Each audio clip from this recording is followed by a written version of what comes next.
കണക്കില്ലാത്ത സ്വത്തിനു വേണ്ടിയാ അന്ന് എനിക്കത് ചെയ്യേണ്ടി വന്നത്. പക്ഷേ വിരോധാഭാസം എന്തെന്ന് വെച്ചാൽ ഇന്ന് ആ നേടിയ പണം നിലനിർത്താൻ വേണ്ടി ആ രാത്രി ആവർത്തിക്കേണ്ട അവസ്ഥയിലേക്ക് താൻ എന്നെ കൊണ്ടെത്തിച്ചിരിക്കുക.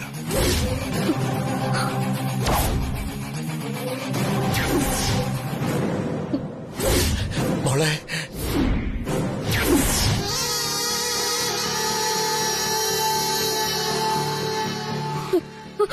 തനിക്ക് മര്യാദയ്ക്ക് എന്റെ കൂടെ ജീവിച്ചാ പോരായിരുന്നോടോ? എന്തിനാ എന്റെ കഴിഞ്ഞ കാലത്തെ കുറിച്ച് അറിയാൻ ശ്രമിച്ചത്? ജീവിതം പലപ്പോഴും കഥകളേക്കാൾ വിചിത്രമാണ്. സ്നേഹം മനുഷ്യനെ സ്വാർത്ഥനാക്കും. ആ സ്വാർത്ഥത അവനെ ക്രൂരനാക്കുകയും ചെയ്യും.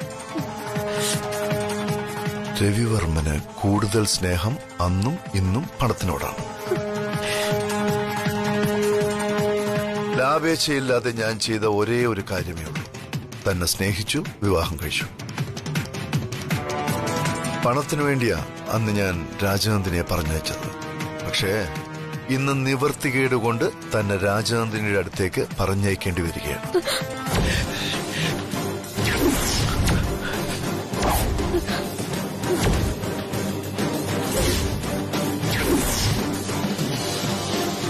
ഇപ്പോ സമൂഹത്തിന് മുന്നിലും വീട്ടുകാരുടെ മുന്നിലും രവിചന്ദ്രവർമ്മന് ക്ലീൻ ഇമേജാണ്.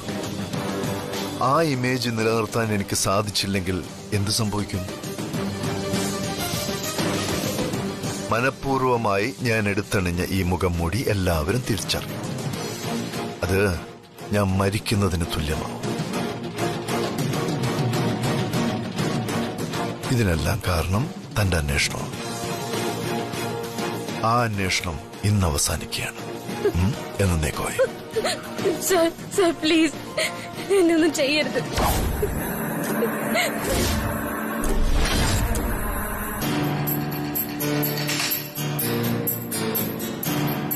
ഒരു കുഞ്ഞിനെ വയറ്റിൽ ചുമക്കുന്തോറും അതിനോടുള്ള സ്നേഹവും അമ്മമാർക്ക് കൂടും. ആ സ്നേഹത്തിലേക്കാ ഈ രാജലക്ഷ്മി മായം കലർത്താൻ പോകുന്നത്. അമ്മേ, ഞാൻ വീണ്ടും പറയാ, ഇത് അവസാനം നമ്മുടെ കൈ നിന്നൊന്നും വരില്ല. ഈ വീട്ടിലെ ഒരാളും നമ്മുടെ ഈ തെറ്റിനെ ന്യായീകരിക്കാൻ ഉണ്ടാവില്ല. അതിന് ഇത് പ്രത്യക്ഷത്തിൽ ആരെങ്കിലും ചെയ്താലല്ലേ? ശ്രീലക്ഷ്മിക്കും രവിവർമ്മനും കുഞ്ഞുണ്ടാവരുതെന്നുള്ളത് ദൈവനിശ്ചയമാ. ആ ദൈവനിശ്ചയത്തിന് ഞാനും നീയും ഒരു കാരണമാകുന്നേ ഉള്ളൂ. നീ ആദ്യം നിനക്ക് ജനിക്കാൻ പോകുന്ന കുഞ്ഞിന് നല്ലൊരു പേര് കണ്ടുവെക്കും. നിന്റെ കുഞ്ഞിന് മാത്രം.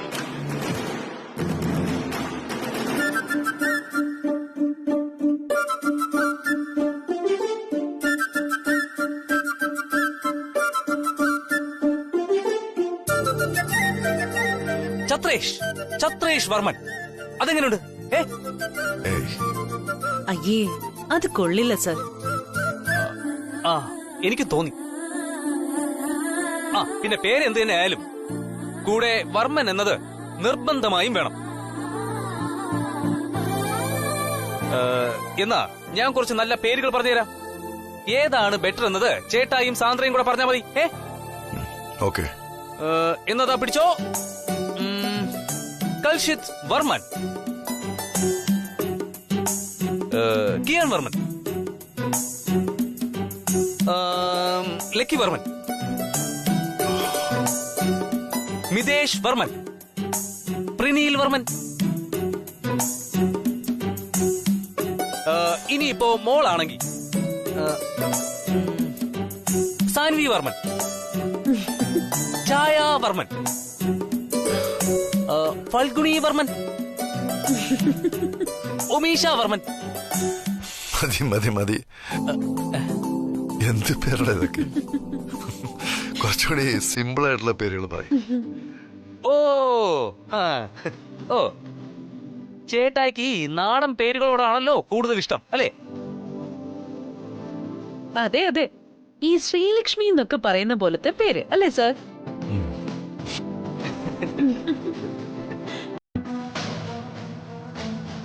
എത്തിയോ? പോയ കാര്യം എന്തായി? എവിടെയെങ്കിലും കയറാൻ പറ്റിയോ? 1-2 കമ്പനികളിലും ടെക്സ്റ്റൈൽസിലും പോയി നോക്കി. അവിടെയെങ്കിലും തൽക്കാലം വേക്കൻസി ഇല്ലെന്നാ പറയുന്നത്. ഹാ, ജോലി എങ്ങും ശരിയായില്ലെങ്കിൽ എന്താ, നിങ്ങൾക്ക് മനസ്സിന് സമാധാനം കിട്ടിയല്ലോ, അതുപോരെ. നോക്കണ്ട, അച്ഛൻ അവിടെ ചെന്ന വിശേഷം മോള് വിളിച്ചു പറഞ്ഞു. ഇനി കുറച്ചു ദിവസം പട്ടിണി കിടന്നാലും സാരയില്ല, ആത്മാഭിമാനത്തിന് കോട്ടം തട്ടാതെ രക്ഷപ്പെട്ടല്ലോ. നീ പരിഹസിക്കണ്ട. നീ ആ പൈസ വാങ്ങിയതാണ് ആദ്യത്തെ തെറ്റ്. നീ ചെയ്ത തെറ്റിന് ഞാൻ പരിഹാരം കണ്ടു, അത്രേ ഉള്ളൂ. തെറ്റാണെന്നറിഞ്ഞിട്ടും ഞാനത് ചെയ്തതിന് ഒറ്റ പേരേ ഉള്ളൂ, നിവർത്തികേട്, അല്ലെങ്കിൽ ഗതികേട്. അല്ലാതെ മരുമകന്റെ പൈസയെ ജീവിച്ചുല്ലസിക്കാന്ന് ഞാൻ കരുതിയിട്ടില്ല.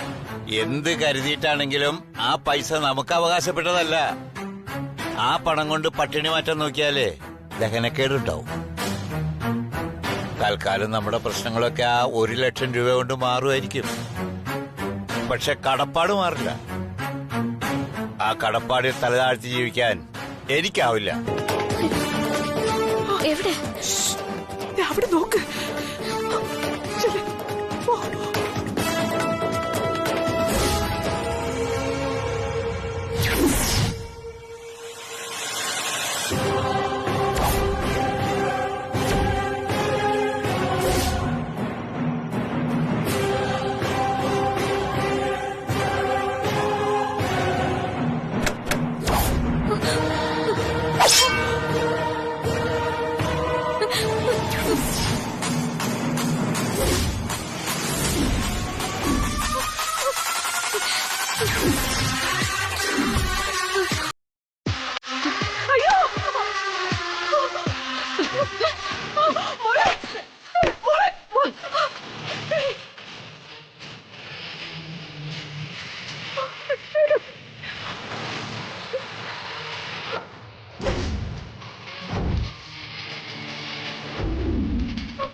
ആന്റി, സാന്ദ്രമാടോ, ഇതെന്താ ഇത്ര രാവിലെ?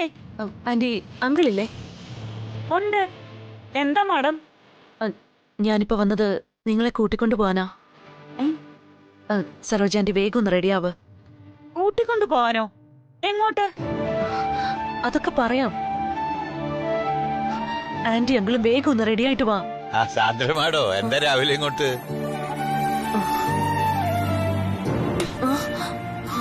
മാഡത്തിന്റെ മുഖം എന്താ വല്ലാതിരിക്കുന്നത്? എന്താ കാര്യം?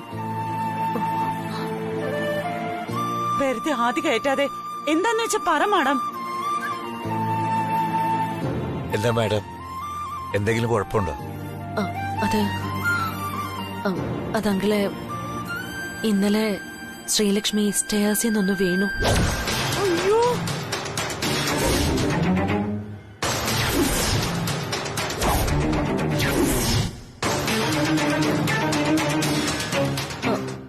എന്നിട്ട് ഇപ്പൊ ഹോസ്പിറ്റലിലാ.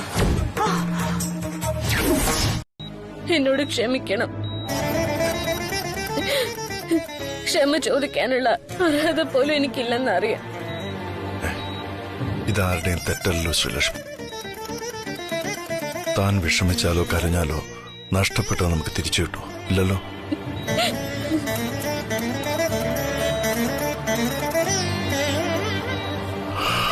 എല്ലാ സങ്കടങ്ങളുടെയും ആകത്തുക രണ്ടക്ഷരത്തിൽ ഒതുക്കാൻ എനിക്കിഷ്ടം.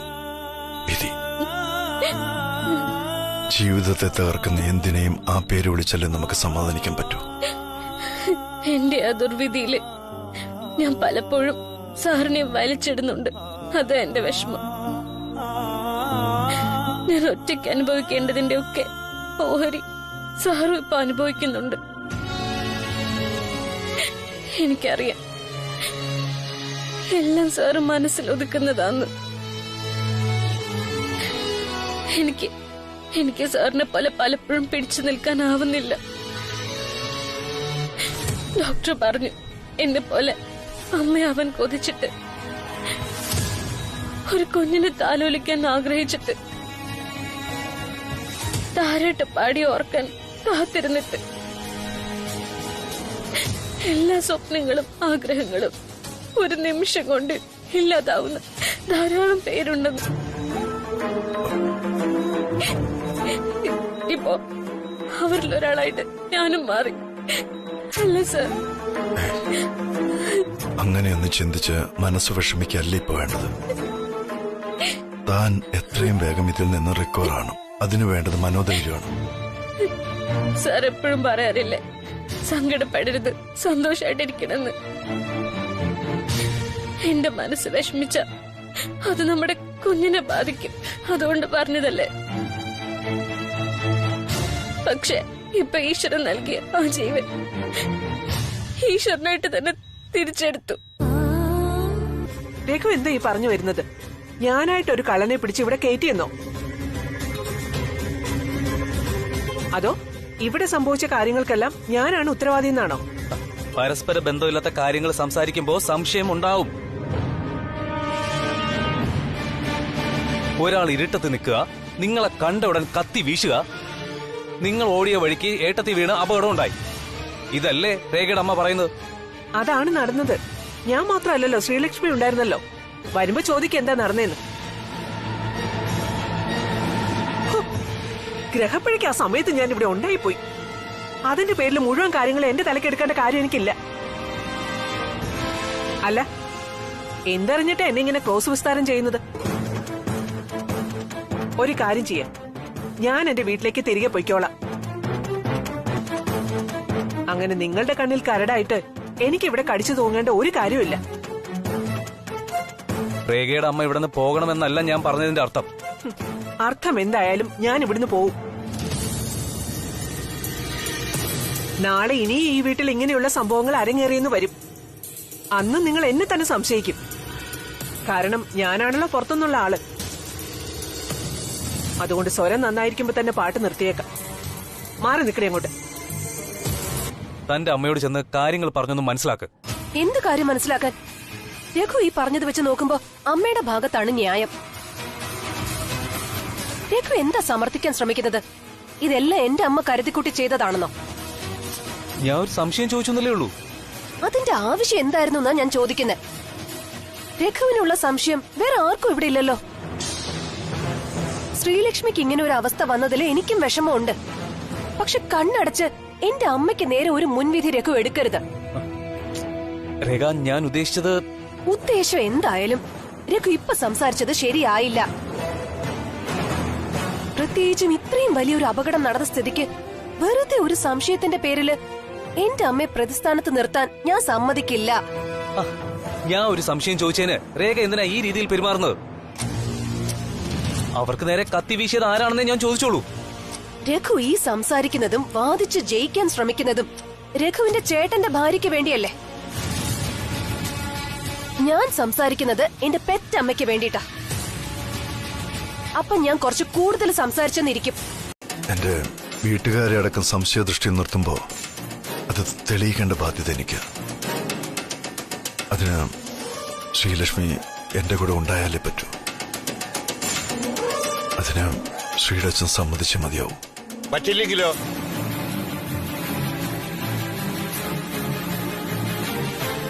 അങ്ങനെ എന്റെ മോളെ ഒരു പരീക്ഷണ വസ്തുവാക്കാൻ ഞാൻ ഉദ്ദേശിക്കുന്നില്ല. നിങ്ങളുടെ വീട്ടിലെ ആൾക്കാരെ അളക്കാനുള്ള അളവ് പോലല്ല എന്റെ മോള്. അവൾക്ക് എന്തെങ്കിലും സംഭവിച്ചാൽ നിങ്ങൾക്ക് ആ ദുഃഖം മറക്കാൻ ഒരു ഫോട്ടോയും അതിനു മുന്നിൽ കത്തിച്ചു വെക്കാൻ ഒരു വിളക്കും മതി. ഞങ്ങൾക്ക് അങ്ങനെയല്ല. ആണും പെണ്ണുമായി ഒന്നേ ഉള്ളൂ. നിങ്ങളുടെ കുടുംബ പ്രശ്നങ്ങൾക്കിടയിൽ നിർത്തി അവിടെ കുരുതി കൊടുക്കാൻ ഞങ്ങൾക്ക് വയ്യ. എന്റെ മോളെ ഒരു ഭ്രാന്തിയായി കാണാൻ വയ്യാത്തതുകൊണ്ടാ. അല്ലെങ്കിൽ കോടതി വരാന്തി വെച്ച് ഞാൻ തീർപ്പുണ്ടാക്കിയാന്.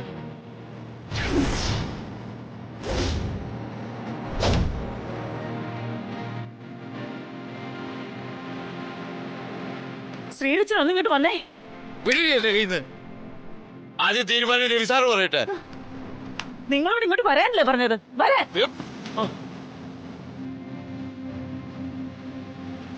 നിങ്ങൾ എന്തായി പറയുന്നത്? ഞാൻ എന്താണ് പറയുന്നതെന്ന് എനിക്കും കേട്ടയാൾക്കും അറിയാം. അത് മതി. നമ്മുടെ മോൾ അകത്ത് കിടക്ക. ആളും തരം നോക്കാതെയല്ല നിങ്ങളുടെ സംസാരം. ആദ്യം നിർത്ത. ഈ സംഭവിച്ചൊന്ന് പോരെ നിങ്ങക്ക്? നിങ്ങളിപ്പോ സാറിനോട് പറഞ്ഞ കാര്യം നമ്മുടെ ആവശ്യമാണ്. പക്ഷേ അതിങ്ങനെയല്ല പറയേണ്ടത്. ഞാൻ സംസാരിക്കാൻ സാറിനോട്. നിങ്ങള് മിണ്ടാതെ ഇവിടെ നിന്നാ മതി.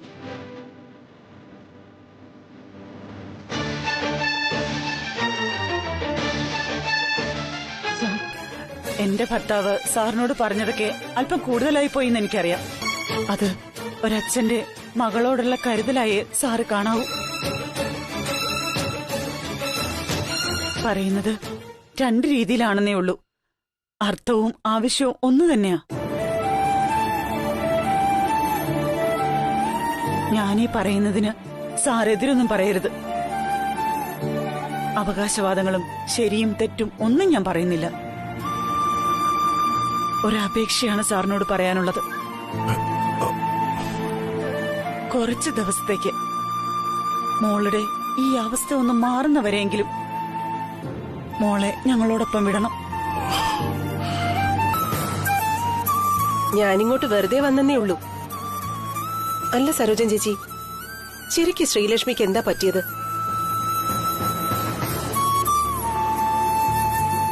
നിങ്ങൾ എന്തിനാ പെട്ടെന്ന് രവിസാറിന്റെ വീട്ടിൽ നിന്ന് ഇവളെ ഇങ്ങോട്ട് കൂട്ടിക്കൊണ്ടുവന്നത്? ഒരു പനി വന്നതിനോ? എന്തോ പ്രശ്നം ഉണ്ടായെന്ന് എനിക്ക് മനസ്സിലായി. അതാ അവിടെ വെച്ച് ഞാൻ ചോദിക്കാതിരുന്നത്. അല്ലെങ്കിൽ തന്നെ നമ്മുടെ കാര്യങ്ങൾ എന്തിനാ മറ്റുള്ളവരെ അറിയിക്കുന്നത്? അയ്യോ പപ്പി, ഞാനേ അവിടെ വെച്ച് പറഞ്ഞ സത്യം തന്നെയാ. അല്ല, സാന്ദ്ര മേഡം കൂടി വന്നപ്പോ ഞാൻ കരുതി. അങ്ങനെ ആവശ്യമില്ലാത്ത കാര്യങ്ങളൊന്നും തൽക്കാലം പത്മിനി അറിയണ്ട.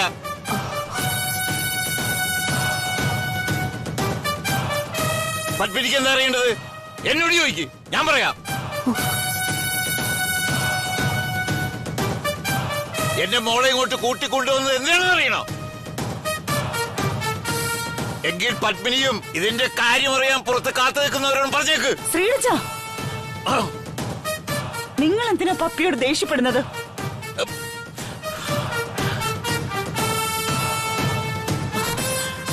ഒന്നുമില്ല പപ്പി, മോൾക്ക് പനിയായതുകൊണ്ട് തന്നെ ഇങ്ങോട്ട് കൂട്ടിക്കൊണ്ടുവന്നത്.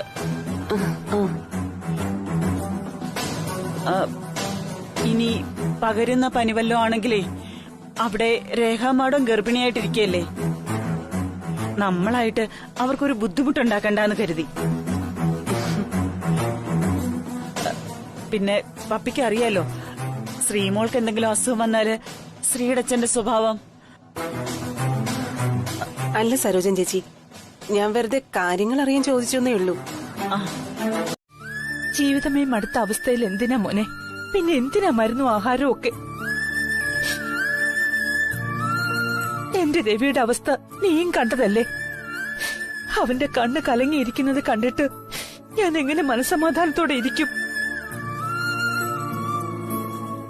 എന്നും അവന് സങ്കടങ്ങൾ മാത്രമേ ഈശ്വരൻ കൊടുത്തിട്ടുള്ളൂ. സംഭവിച്ചതൊക്കെ ഒരു ദുസ്വപ്നം പോലെ ഉള്ളിൽ കിടപ്പുണ്ടാകും. എങ്കിലും ഇനി ഞാൻ കാത്തിരിക്കുന്നതും പ്രതീക്ഷിക്കുന്നതും നിങ്ങളുടെ കാര്യത്തില്.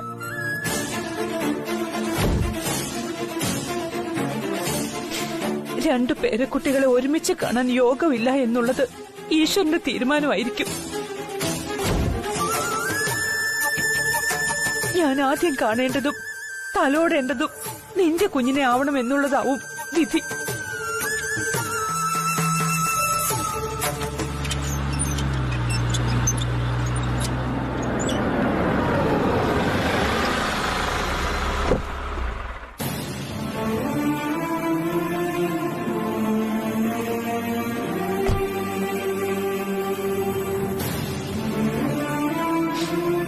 ഇനി എനിക്ക് രേഖമോളോടാ പറയാനുള്ളത്. ശ്രീലക്ഷ്മി മോൾക്ക് സംഭവിച്ചത് നിനക്ക് സംഭവിക്കരുത്. ഇനി ഈ കുടുംബത്തിൽ വെളിച്ചം കാണാതെ ഒരു കുരുന്ന് നമുക്ക് നഷ്ടപ്പെടരുത്. അമ്മ ജീവിച്ചിരിക്കുമ്പോ മക്കൾ നഷ്ടപ്പെടുന്ന വേദന ഇവിടെ ആർക്കും ഉണ്ടാകരുത്. അത് മരണത്തിന് തുല്യമാ. ഏറ്റവും വേദനയേറിയ മരണത്തിന് തുല്യം.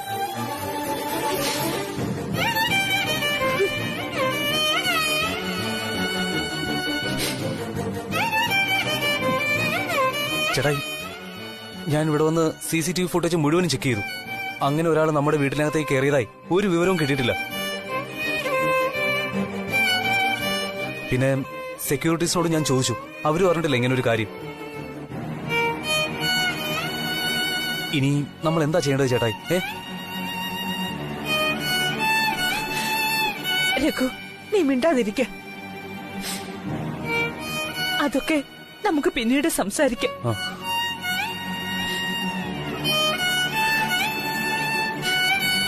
മോനെ രവി, എന്നെ എന്ത് പറഞ്ഞ് ആശ്വസിപ്പിക്കണമെന്ന് അമ്മയ്ക്ക് അറിയില്ല. ഈശ്വര നിശ്ചയം മാറ്റാൻ നമുക്കാവില്ലല്ലോ. മോനെ രവി, നീ ഒന്നും മിണ്ടാതെ ഇങ്ങനെ വിങ്ങിപ്പൊട്ടിയിരിക്കുന്നത് കാണാൻ അമ്മയ്ക്ക് വയ്യ.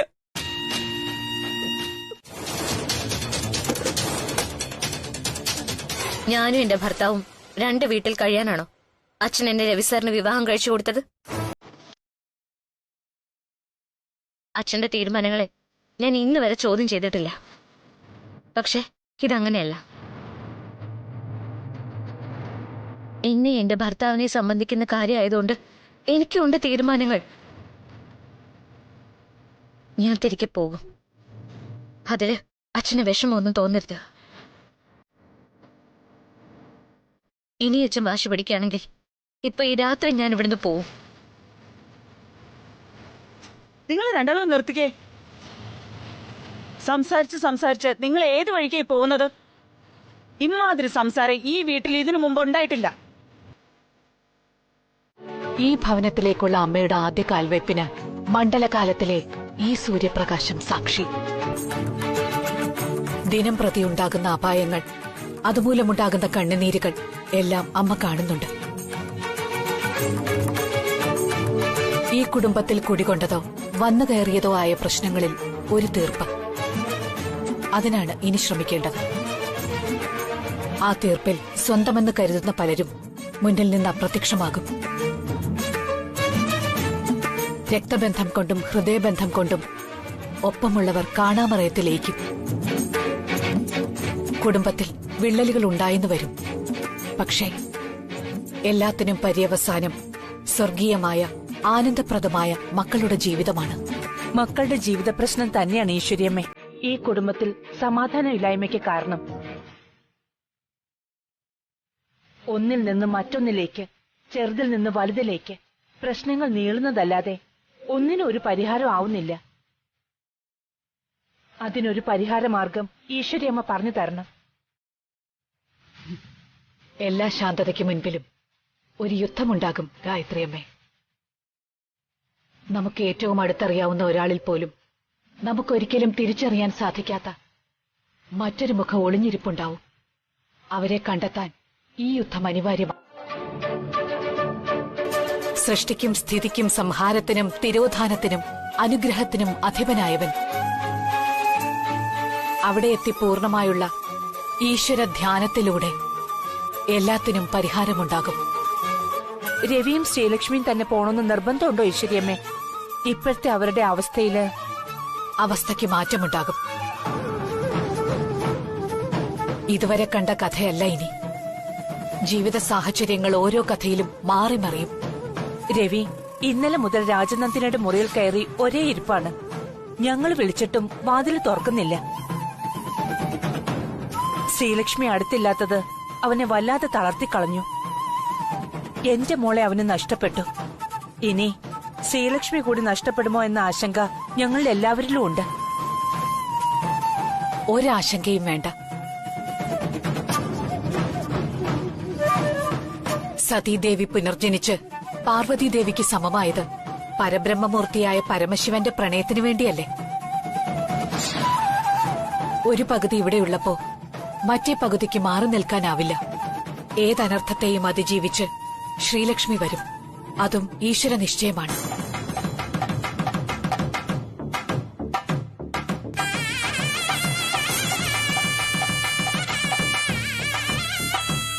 പുനർജനിച്ച പാർവതീദേവിയെ കാണണമെന്നുള്ളത് അതേ ജനനസാമ്യമുള്ള ശ്രീലക്ഷ്മിയുടെ നിയോഗമാണ്.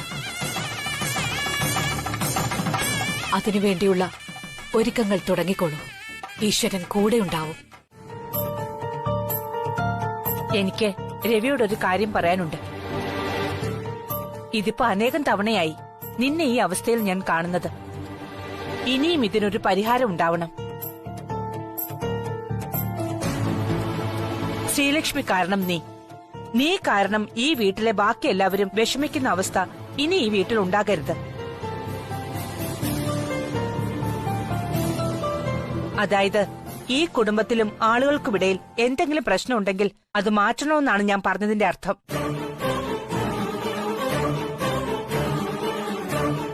ഇനിയും എന്റെ മക്കളാരും ഒരു തരത്തിലും വിഷമിക്കരുത്. കണ്ണു നിറയാത്ത ഒരു ദിവസം പോലും ഇപ്പോഴിവിടെ ഇല്ല. ഒന്ന് കഴിയുമ്പോൾ അതിനേക്കാൾ വലിയ മറ്റൊന്ന്. ഈ വീട്ടിലെ അവസാന സംഭവം തന്നെയാണ് അതിന് ഏറ്റവും വലിയ ഉദാഹരണം. ഇനിയും അങ്ങനെയുള്ള സംഭവങ്ങൾ ഈ വീട്ടിൽ ഉണ്ടാകാൻ പാടില്ല. കൂടുതൽ പ്രശ്നങ്ങൾ രവിക്കും ശ്രീലക്ഷ്മിക്കും ഇടയിലാണ്. എത്ര ഒരുമിച്ച് ചേർക്കാൻ ശ്രമിച്ചിട്ടും പലപ്പോഴും നിങ്ങളുടെ ബന്ധത്തിൽ വിള്ളൽ വീണുകൊണ്ടിരിക്കുകയാണ്. എന്നാൽ ചിലപ്പോ ഇനി അങ്ങോട്ട് സ്നേഹത്തിനും വിശ്വാസത്തിനും മാത്രം നിങ്ങളെ യോജിപ്പിച്ചു കൊണ്ടുപോകാൻ പറ്റാത്ത സന്ദർഭം ഉണ്ടായെന്ന് വരും. അത് രവിയും ശ്രീലക്ഷ്മിയും മനഃപൂർവ്വം ഉണ്ടാക്കുന്നതാവില്ല, വന്നു ഭവിക്കുന്നതാവാം. ചിലപ്പോ അത് ശത്രുക്കളാവാം, അല്ലെങ്കിൽ കൂടെ നിൽക്കുന്ന ആളുകളാവാം. അവരൊക്കെ അറിയാതെ ചെയ്യുന്നതും ആവാം. ഇങ്ങനെയാണ് നിങ്ങൾ ജീവിക്കേണ്ടതെന്ന ഒരു വിധിയെ പഴിച്ചുകൊണ്ട് ഇനിയും രവിയും ശ്രീലക്ഷ്മിയും കരയുന്ന അവസ്ഥ ഉണ്ടാക്കാൻ ഞാൻ ഉദ്ദേശിക്കുന്നില്ല.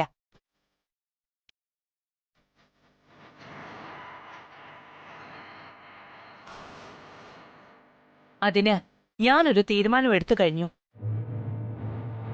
2 ദിവസത്തെ വിശ്രമത്തിന് ശേഷം രവിയും ശ്രീലക്ഷ്മിയും നീലഹസ്തി എന്ന സ്ഥലത്തുള്ള മഹാദേവ ക്ഷേത്രത്തിലേക്ക് പോണം.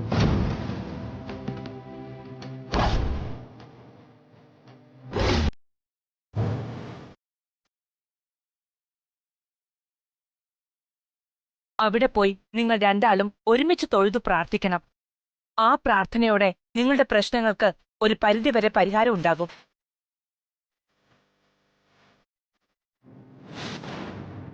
അതുവഴി കുടുംബത്തിന് സമാധാനം ഉണ്ടാകും. നിങ്ങൾ പോകണമെന്ന തീരുമാനം മാത്രമേ എന്റേതുള്ളൂ. പറഞ്ഞത് ഈശ്വരമ്മയുടെ നാവിൻ തുമ്പിലിരുന്ന് സാക്ഷാൽ ഈശ്വരൻ തന്നെയാണ്.